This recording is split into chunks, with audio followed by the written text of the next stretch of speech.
Bueno, le agradezco a Feró, los relojes que están muy buenos. Eduardo, gracias por venir. No, al contrario, gracias por la Hoy invitación, Pablo. presentaba el programa, como la verdad me parecía con dos invitados que nos iban a permitir tratar de entender qué está pasando en esta Argentina difícil de diagnosticar o de descasillar, en un mundo cada Sí, vez muy más difícil de descasillar. Pero te quiero aprovechar, quiero tu pensamiento sobre lo que estás viendo en Estados Unidos, lo que está pasando en el mundo, pero ¿qué me comentás de la Argentina? ¿Cómo está la No, opinión pública hoy pero, con el claro, presidente? pero hay que poner en contexto, Pablo, estamos en una circunstancia histórica en la Argentina. Es cierto que, como decía recién Pancho, los problemas se repiten, porque hay una cosa cíclica. Pero veamos las innovaciones. Se habló durante mucho tiempo, los politólogos, mis colegas, de la crisis del sistema de partidos en la Argentina. Ahora, fíjate que un sistema efectivamente en crisis alumbró el hecho de que un partido urbano de clase media alta, nuevo y pequeño, desbancó al peronismo, que es a nivel mundial uno de los principales partidos históricos de masas. Eso no estaba en el En los pronóstico de planes de nadie nadie. y eso ocurrió. Con eso, en cierta forma, el bipartidismo argentino de muchas décadas concluyó o toma otra forma. Perdóname, Sí, se me ocurre ahora sí, que te sí, escucho sí, presentarlo de esa sí. manera. Es casi como que tuvimos un anticipo, una especie de Brexit criollo, digamos, de remesón inesperado Bueno, en la emergencia sí, política. yo te diría esto además, y está bien la cita de cosas así, porque en realidad estas cosas también ocurren por márgenes estrechos. Si nosotros vemos los resultados del año pasado, la sociedad electoralmente quedó dividida en dos partes. Sí, Pero digamos, ese plus de 2 puntos te cambió la todo. historia. Entonces, eso es lo que te quiero decir. Ahora, como yo digo, el macrismo, Macri, tuvo una mayoría o la tiene con circunstancial. Ahora, no tiene la mayoría que yo llamaría cultural. Es decir, la cultura política argentina en la clase dirigente, o sea, en la cima, ¿no es cierto?, de la pirámide y en la base tiene una visión, una forma, una concepción, unas costumbres que no son la del Partido Nuevo. Entonces ahí también se explica un poco que, por un lado, hay una innovación y una alternancia. Esa alternancia es muy pareja. El Partido Nuevo es estructuralmente débil, además porque es un partido no peronista, y en la Argentina el no peronismo es la excepción, el peronismo es la regla. Se me ocurre una pregunta Sí, sobre eso. sí, El Partido Nuevo, sí, irrumpiendo como el fenómeno que es, sí. ¿tiene la sustancia para encarar Bueno, la idea de un cambio cultural bueno, profundo? ahora vamos. Esa es la carta que se está jugando en estos meses. Y hay quienes dicen lo va a poder hacer, hay quienes dicen que no lo va a poder hacer. Yo soy analista político y analista de opinión pública. ¿Cómo está la sociedad respecto de eso? Ha pasado un hecho que venimos siguiendo con otros colegas, que es esto. Coincidió la visión de Macri, lo que Macri presentó cuando llega, con altas expectativas de que la situación mejorara. Y eso es lo que seguimos viendo. Es decir, una cosa que habrás escuchado el comentario varias veces. Cuando vos indagás cómo está el país ahora, la mayoría te Mal, dice, no está mal. Pero pero va a cuando vos estar decís, mejor. va a estar mejor. Y eso todavía sigue ocurriendo. Bueno, yo... Es lo que, perdón, es lo Sí, que hablamos con Pancho, claro. eso que la Bueno, gente quiere que las bueno, cosas salgan bien. bueno, yo seleccioné de ahí, agrupé en una tipología, tres grupos. Un grupo que yo lo llamo los incondicionales o los optimistas absolutos, son los que te dicen, el país ahora está bien, sí, para mí está bien, y todavía va a estar mejor. Recién ustedes se preguntaban el número te va a sonar, 20%. 20. Exactamente. Ese es el voto incondicional que tiene hoy PRO y Cambiemos. ¿Es Y bueno, incondicional? yo te diría que sí, porque es un voto, a ver, incondicional en política no hay nada, pero yo te diría es un voto que hoy la Ahora, gente va perdón, a seguir dando. culturalmente, cuando decís incondicional, no es con la incondicionalidad del fanático No, no, militante no, que no, tenía el no, kirchnerismo no, o que perdón. tiene el kirchnerismo. Es un voto de gente que está muy identificada. Para que te des una idea, en ese grupo Macri tiene una opinión positiva entre el 80 y el 90%. Claro. Esa masa es la gente que lo votó en la PASO. En realidad la PASO lo votó el 25%, ¿no es cierto? Pero digamos, el núcleo ahí es un 20%. Después, el contradictorio con este grupo son los que te dicen, para mí las cosas ahora están mal, van a estar peor. 30% en torno a eso. Bueno, ¿quién lidera ese segmento? Básicamente Cristina. Porque Cristina ahí tiene una imagen en el orden del 60-65%, es gente muy defraudada, es gente que, digamos, votó a Scioli y que juzga muy mal al gobierno, y además es la gente que fogonea la idea, que habrá que ver, este es un gobierno de los ricos, este es un gobierno de derecha, antipopular, es un gobierno... Bueno, prelibertadora. Bueno, es una posición dura. Ahora, ¿qué hay en el medio? Alrededor de un 45% que yo llamo los optimistas realistas que te dicen esto. Está mal, va a estar mejor. Ahora, no tengo los datos de este mes. Ese optimismo realista se va a estrechar en el caso de que no se logren objetivos. Ahora, te voy a decir algo.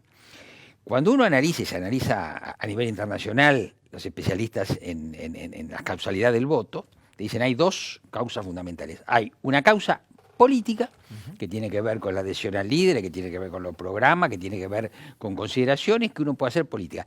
La otra parte, que es la predominante, es el voto económico. En general se dice 2/3 del voto económico, 1/3 del voto político. ¿Qué aprendimos nosotros? Y aprendimos y confirmamos midiendo la opinión pública durante años, todos los meses. Hay momentos en que predominan las razones políticas en la adhesión o en el voto. Este es un momento. ¿Por qué? Porque ese 45%, como yo digo, le está haciendo al aguante a Macri, no tanto por Macri, no quiere volver para atrás. Ahí está. Este punto es muy importante. Y hacer el aguante también es importante, porque yo uso el lenguaje común. Porque sabemos lo que es hacer el aguante, ¿no es cierto? Sabe lo que es hacer bueno, si yo llego, en lugar de llegar a las 10:30, llego a las 11. Bancar la parada. Hay que bancar la parada por ahí. Fidanza, yo te esperaba, pero no te puedo bancar. Bueno, muy bien. Entonces, es un condicional. Entonces, yo te diría esto. Por ahora, esa razón política, que además tiene que ver con no volver atrás, está prevaleciendo. Pero entendemos, y el gobierno entiende lo mismo, que dentro de 6 meses lo económico va a tener una preponderancia. Por eso el esfuerzo, hasta cierto punto, de mejorar la economía. Ahora, la pregunta es cómo va a mejorar o cómo está mejorando la economía. Esa es una pregunta. ¿Y por qué? Porque hay dos formas de concebir la mejora de la economía. La forma del racionalismo económico, y sobre todo de cierto dogmatismo que te dice, vos tenés que achicar el gato público. Claro, exactamente. Y el camino del gradualismo es un camino, yo te diría, no sé si políticamente indicado, es culturalmente lo posible. ¿Viste cuando dice la política es el arte de lo posible? Bueno, yo creo que es lo posible. Incluso... Perdón, es interesantísimo. Yo recién destacaba, se lo decía a Pancho, que me fascinó ayer, la verdad, Pablo Gerchunov en Odisea, porque de todas las explicaciones que justificaban o que justifican el gradualismo, me pareció, sin ningún fanatismo por el concepto, pero sí con un peso estratégico filosófico muy interesante, que excede la cuestión fiscalista. Me parece muy interesante, pero también dándole una mirada de buena fe al gradualismo, pensar cómo ha servido el gradualismo a la clase política para no hacer nada, como gatopardismo. El gradualismo en la Argentina tal vez sea asimilado como gatopardismo. El político te dice, despacito, despacito, no podemos hacer nada de golpe porque tenemos restricciones políticas. Pero además hay otra cosa. Yo el otro día mencionaba en mi columna a ciertas lecciones de los historiadores de la cultura. El paso de una etapa histórica a otra es un paso lento y en general, para alumbrar bien la nueva etapa, vos tenés que conservar parte de la memoria de la etapa anterior, si no, no haces el cambio. Y en este caso, además de razones culturales, hay razones políticas, hay razones de fuerza. Y además otra cosa, y eso es una cuestión que se está debatiendo en muchos países de la región, la elección a 2 años de la elección primera, la elección de medio término, es una elección que pone a los gobiernos en un estrés muy grande, no le permite desarrollar su programa y lo pone en circunstancias, eso pasa en todos los lugares del mundo. Vos tenés el año que no, los años que no son electorales son más programáticos, si vos querés, pero cuando viene la competencia electoral, vos tenés que hacer tu propuesta. Y entonces y la gente, el voto económico que es que se sabe que la gente apoya al gobierno que le mantuvo el empleo y le mantuvo el valor del salario. Eso es clave. Ahora vos imaginate lo que ha pasado. Durante el kirchnerismo, en muchos momentos se logró el empleo y el valor del salario al costo de una economía deformada, ¿no es cierto? Pero digamos, hay dos razones. Están las razones del economista y están las razones del votante. A veces eso no coincide. Entonces hay mucho racionalismo económico que hoy dice, no, se agarra la cabeza. Pero ¿sabés qué pasa? Si vos restringís el gasto público y prescindís de empleados públicos, por ejemplo, vas camino a la derrota. Entonces, la pregunta es, ¿cómo se va a resolver? Déjame que lo busque describirlo con una metáfora. Sí. ¿Significa que para que cambiemos, saque a la Argentina del populismo, primero va a tener que ensayar su propio vehículo Mirá, populista? yo lo escribí eso hace bastante y cuando lo escuché al maestro Gershunov, que yo lo sigo y para mí es un tipo, es decir, vos te tenés que guiar. Tiene unos años más que yo, pero además yo lo admiro. Entonces, cuando yo lo escucho, digo, bueno, vamos más o menos en la misma línea. Yo acuñé la frase, Macri se va a hacer populista para vencer al populismo. Ahora, viene una pregunta. Porque acá estamos hablando sobre todo de populismo económico. Sí, claro. La pregunta es, ¿y después? ¿Y el día después? Y bueno, ahí va a ser importante, porque el día después... ¿O cuándo es el día bueno, después? El día después... El día después es el día después de la elección de medio término. El día después de una elección de medio término que el gobierno ganara. Claro. Este es el punto. Si el gobierno Por perdiera... eso, y bueno, si el gobierno perdiera... a ver, charlas que uno tiene con dirigentes de Cambiemos y la preocupación, sobre todo la experiencia que se ha venido... Vos sabés que un gobierno, como el gobierno de los Kirchner, logró recuperarse de la derrota de elecciones de medio término. 2009 salió Néstor y dijo, perdimos porque no profundizamos suficientemente en modelo y se recuperaron. Pero eran circunstancias económicas distintas, era el peronismo y tenían mayoría. Lo que fue el famoso encarnizamiento terapéutico. Exactamente. Ahora, está muy bueno eso. Ahora, lo más probable, que no quiere decir lo más seguro, es que el gobierno, si no gana, se va a debilitar. Entonces, vamos a suponer que efectivamente gana, y gana la batalla principal, que es la provincia de Buenos Aires, una cuestión para otro reportaje. Sí. El día después hay que ver, ¿no es cierto?, qué vocación hay de reformar la economía. Pero siempre esa reforma de la economía va a tener que conservar ciertas tendencias culturales de la Argentina. Y te digo una, el papel del Estado nunca te lo imagines al estilo de una sociedad anglosajona. Nunca te lo imagines al estilo... el Estado es un Estado que va a tener que tener su protagonismo y que eso...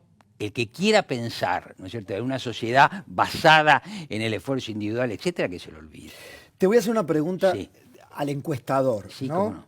Que si querés lo contestás por lo que está pasando en la Argentina, pero también con lo que pasa con los Estados Unidos. Hoy le leía a Andrés Oppenheimer, ¿lo viste? Yo te lo iba a citar, sí, bueno, extraordinario. Cuidado, dice, hace 50 años el 80% de la gente respondía a las llamadas de los encuestadores. Hoy solo un 10 a un 30%, y esto lo está diciendo en función de las encuestas que le están dando de pronto 11 puntos de ventaja a Hillary. Mirá, muy oportuno, porque yo hoy lo redistribuí en la oficina, porque no es lo único, nosotros vamos siguiendo la discusión adentro de nuestra profesión. Eso efectivamente es así.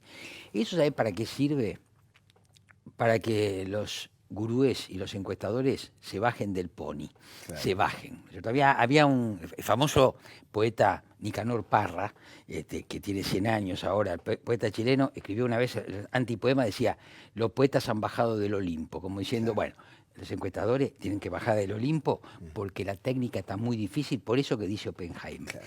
De modo que, y fíjate que... Perdón, la pregunta emergente de esto es, ¿están en condiciones, evidentemente no en Inglaterra, evidentemente algo pasó en Colombia y todo el mundo se está preparando para Estados Unidos? ¿Sabés qué pasa además? Y esto es bravo, porque vos fíjate, no acertar plebiscito, cuando, como nosotros decimos, es una variable de dos categorías, sí o no. Es decir, no acertar sí o no debería ser más complicado, y es más complicado que decir tengo una lista de 5 y a ver quién sale primero, segundo y tercero. Efectivamente ese problema hay. El método va a seguir, porque además como todas las profesiones se van buscando alternativas técnicas y las alternativas técnicas se van a encontrar. Pero está bien, yo eso lo sostuve hace muchos años, relativizar el valor de la encuesta como profecía más o menos casi segura. Porque tenemos toda una generación de políticos armados en función de encuestas. Entonces, ¿qué hacen? ¿Se suicidan en masa? ¿Se tiran desde el pony de los encuestadores, los políticos modernos? Lo que pasa es que los políticos se hicieron de la herramienta, pero además, ¿sabes qué pasa? Es una tendencia más general, porque es el predominio, que yo no estoy en contra, porque no quiero decir antes fue mejor, es el predominio de los medios de comunicación, es el predominio de las imágenes, y ese predominio de las imágenes, eso lo que algunos algunos especialistas han llamado y llaman el nuevo espacio público, bueno, la encuesta es una de las herramientas centrales. Ahora, como todo, si la encuesta se ejerce bien, como la ejerce mucha gente en Argentina y en el mundo, la encuesta va a seguir siendo una herramienta. Si se sobrepondera, ¿no es cierto? También te voy a citar a Milan Kundera, famoso. Bueno, Kundera en una novela dice, tenemos que preguntarnos por qué los metodólogos se convirtieron en imagólogos. Cuando yo estudié, la encuesta era una técnica de recolección de datos. Una cantidad de años después es una herramienta estrella del mundo mediático político. Entonces, de lo que se trata es de bajar unos escalones a la tierra y usarla como una herramienta de consulta. Y por cierto, y esto es fundamental, los profesionales no tienen que permitir que se use la encuesta como herramienta de marketing. No se puede contratar una encuesta para usar los resultados para promoverse. La encuesta sigue siendo una herramienta de diagnóstico. Si entendemos eso, creo que vamos a seguir funcionando. Gracias, Eduardo. No, gracias por la invitación. Un placer. Igualmente. ¿Nos vamos? Sí, nos vamos. A ustedes, les agradezco. Me queda un minutito simplemente. Creo que se planteó aquí, entre el diálogo con Pancho y con Eduardo, que el camino tiene complejidades que son fascinantes para el análisis, para entrever lo que se viene, para tratar de percibir la Argentina que está generando un fenómeno en sí mismo después de la explosión de los partidos políticos. Ahora, toda esta fascinación analítica se tropieza con la realidad pura y dura, como lo acaba de decir Eduardo, que es el sueldo, las restricciones económicas. ¿Alcanzan el sueldo? ¿Se acaban las restricciones económicas? ¿Cuánto consumo interno va a tener la Argentina a fin de año y el año próximo? Entender, o que el gobierno entienda, el delicado equilibrio, creo que es darle al gobierno la posibilidad de que empiece a ejercer con mayor sutileza o pericia el arte de la política, que tiene esos dos condimentos, o que tiene esos dos elementos en juego y en permanente e inestable equilibrio. Se lo dejo para que lo piense. Hasta el martes que viene. El conversatorio.